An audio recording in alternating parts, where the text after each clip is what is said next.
Hi guys, welcome back to the Purple Podcast. I'm Josie Choi. I am Luke Trower. And my question for you today, Luke, is why does accessible design look bad? Well, as the graphic designer at Purple Go, I take that quite personally, Josie. Sorry.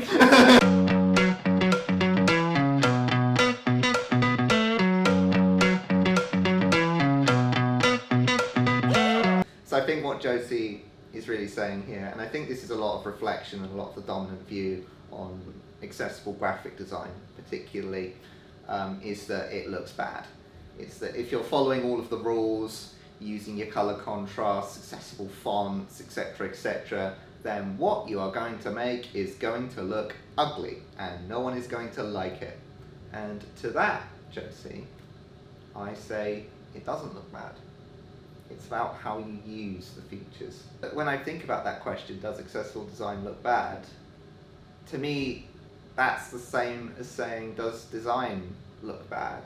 It's all about how things are implemented and put together in order to create something. And I think, yeah, with accessible and inclusive design, especially graphic design, there's more scope to get things that look bad, say, because you have more restrictions, there are fewer options and pathways you can go down, but that doesn't mean that you don't have anything. I mean, one of the dominant phrases in the creative industry is that restrictions breed creativity. I mean, when I ask the question, it is because so often we see non-accessible design, and it does look cool.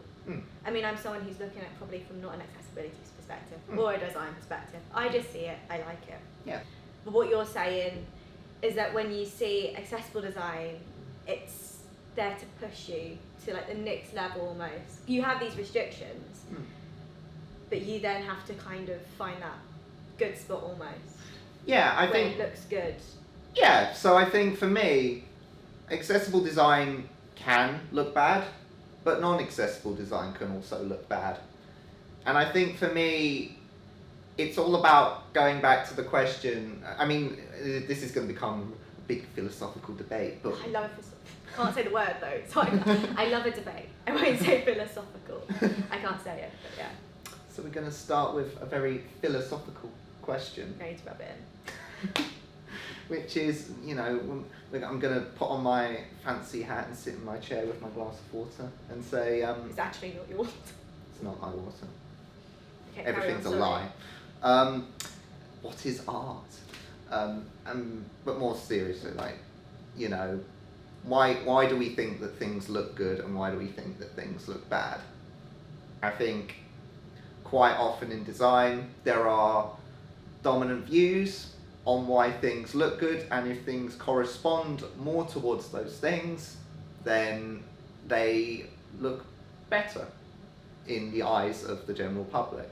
Would you say when you look at design, right, let's say you're seeing an ad or some sort of design element, right, whatever it is, yeah, and I like it, right, I'm not coming from a design perspective, so I will just, on basis of nothing, just like it.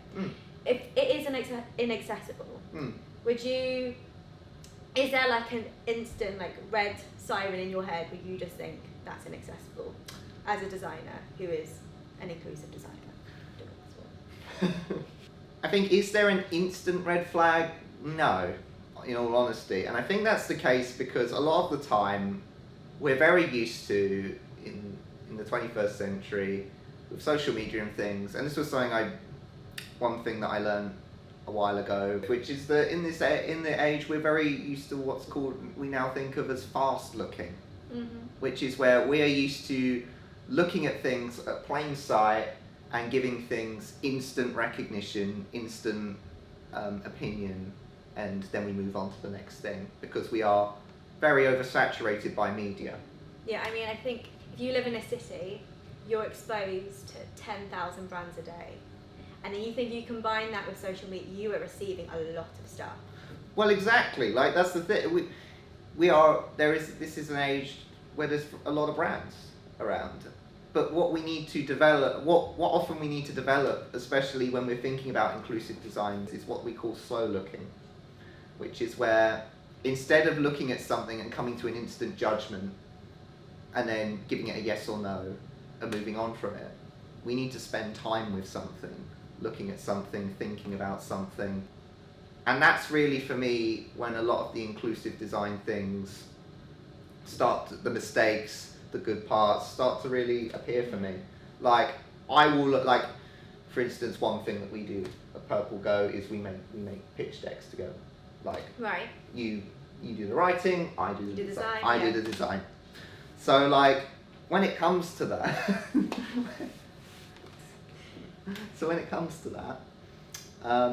we very much need to, like, when I'm working on a particular slide and I'm creating the design for it, quite often I like to spend a little bit of time maybe doing nothing to it and just staring at it for a minute and just coming to a decision about something I might see. There might be a particular type of graph or a particular way the wording's put on the page, and I'll look at that and I'll think, okay, so based on what I know of inclusive design, this isn't 100% correct as it currently is.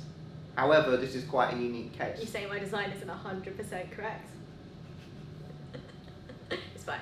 So like we'll look at it and we'll think, accessibility wise, it's not 100% correct. But then unique situations bring up unique problems. Mm-hmm. And quite often, it's within those minutes of just sitting and looking, which is where those sorts of things start to emerge. So I think in terms of what you're saying about, is it an instant red flag? No, definitely not. Because in those instances of I see something on a TV ad and it's inaccessible, I might not notice it in that instance, particularly as well as with how I relate to the disabled community. I don't struggle with legibility of things as much. I'm not visually impaired, I'm not deaf. And so for me, those things aren't instant, because I don't, because the way I process information means that I don't see any of those things as a problem. However, a lot of what I do and what like I'm thinking is, how would someone else see that in the instant moment? Yeah. So, yes, for me, something is fine. It's accessible, but within an instant. But what if it's not for someone else, and how can we correct that? And I think that's really the important thing. I mean, if it's not accessible and someone has accessibility requirements, whatever you're being shown, instantly you're turned off. You can't. Yeah. If it's that connection isn't happening. I mean, one, I'll say my favourite thing about designing on decks is watching Luke do it. I often sit and watch just to relax. It's like, you know, when you have like those YouTube videos, it's just like people just, it is like that, but in like real time. Secondly, just to be devil's advocate. Okay. Often enough, I've often heard you talk about WCAG guidelines, right? Yeah. And I know there's different ones. Yep. And there's the most accessible. Yep. There's okay, there's kind of good. Yeah. I think that's WCAG too.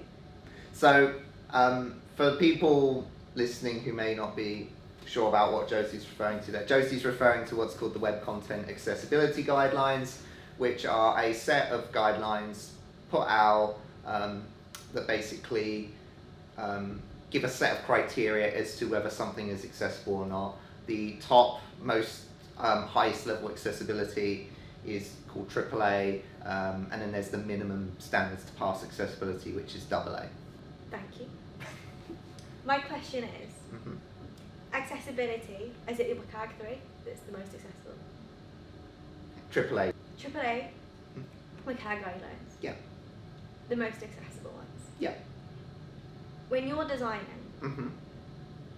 is there an element of WCAG guidelines where you have to make compromises? So either the design or accessibility in order to make it look good, or to make it like what side do you take? Do you go for accessibility over everything, or is there a part of you who's like design? Okay. It has to look good. That's a very good question. I like that question a lot. I think, for me, thinking about WCAG specifically, is it's important to know with WCAG is that it's not built for graphic design. It's built for... Immediately flawed. Yeah. WCAG is built for web design and things like that, and products and things like that. It's more of a digital tool. But that, at the same time, is why I feel it's so important, the work that I do in particular, in relation to accessibility and graphic design, because no one talks about it. And I remember when I first started to ask questions about accessibility and graphic design, I went away and looked it up, and there was nothing out there. It was all in forums and little pieces of information here and there. And it's not spoken about, it's not taught about at all. Because WCAG is built that way, what that means is that I have to interpret WCAG within my discipline. So what that means is I know that there are things within WCAG. I'm going to go back to it, Josie, you're going to hate me. Go for it. You're going to say, what words am I going to say right? No, you go ahead. Colour contrast. No, okay. And typography. Let's talk about that. Because things like that are more explicitly mentioned within WCAG. It's like, use these fonts at this size, use these colours with this amount of contrast, and you are accessible. Great. Well, that works for websites because, quite often with a website we have a plain background and we have a plain text on top. Everything's brilliant. Websites can only handle certain amounts of graphics before it slows them down. So we want to minimize that. But what if something is all about the graphics and all about the design? And also as well, with graphic design, there are things that I'm going to be using that a web designer is not going to be using. So for instance, an example I was reminded of the other day by someone I follow within the inclusive design space, Chris Holloway. He brought up the topic of gradients. So there is nowhere, when it comes to gradients, there's not really anything spoken about them. Like, how do you judge the accessibility of a text on a gradient? Don't ask me, I don't know. Exactly. And that's the thing, no one really knows. There is no guideline that says, use this if you use this gradient on this colour, it's accessible. That doesn't exist. So designers have to take that into their own hands in order to figure out things such as that. So for instance, when it comes to gradients, one way in which designers judge whether a gradient is accessible or not is they take the point within the gradient where the colour contrast would be lowest to the text, and they compare that colour to the text, because if that colour, the least contrasting colour, contrasts enough with the text, then every other colour, it should by logic also contrast. So when it comes to things like decks, and I have to make decisions like that, because quite often we work with brands and we like to work within their branding a lot of the time when we're designing decks, and the different brands have different design guidelines. They might use gradients, other things that don't directly respond to WCAG. And so in those cases, it's not a case of do I follow accessibility or do I follow design, because the design guidelines don't exist within the first place. It's more about coming to a logical conclusion based on the information I have in front of me and using that in order to come up with a compromise between the two. Something that looks well designed and something that is partially accessible. For me, adding accessibility into design it's not a compromise. It's not, if I make this design accessible, it's going to be less good than if it wasn't accessible. To me, it's an extra layer of consideration that should be added on top to graphic design rather than a hindrance to it. So thinking about that. So quite often in the past, graphic designers had to use quite manual processes in order to make things. They had to use a lot of practical handmade skills, screen printing, had to hand set letters themselves within frames and things and presses in order to make things. We're quite lucky in the 21st century in that with things like Adobe, and we don't need to make those considerations that we needed to make in the past. If I need a certain font and I need to place it on a certain colour, I can just do it within a few seconds and I can know how it looks, and if I don't like how it looks, I can change it. To me, inclusive design, I almost put it akin to those old skills that graphic designers in the past used to use with those more manual considerations that they had to make. I kind of see it in line, I kind of put it in the same bracket as one of those sorts of considerations, and I think that that's really an extra level. It's an extra level, not a hindrance, as I was saying. Thanks. Okay, so I asked you, why does accessible design look bad? Would you agree that it's more perhaps like design in general, in the sense that there will be accessible design that looks bad, but it can be made to look good? Yeah. In the same way that if you look at all design, there is bad design and good design. Yeah, absolutely. And it will look good and look bad. Yeah. And it's up to the designer and the creativity. Okay, cool. Well, that's been this episode of the Purple Podcast. Thank you for listening. What do you want to say? Like, subscribe, or shall I? No, you. I had the pleasure. Okay. I had the pleasure last time. Please like, subscribe if you want to hear more from us. Thank you. Bye.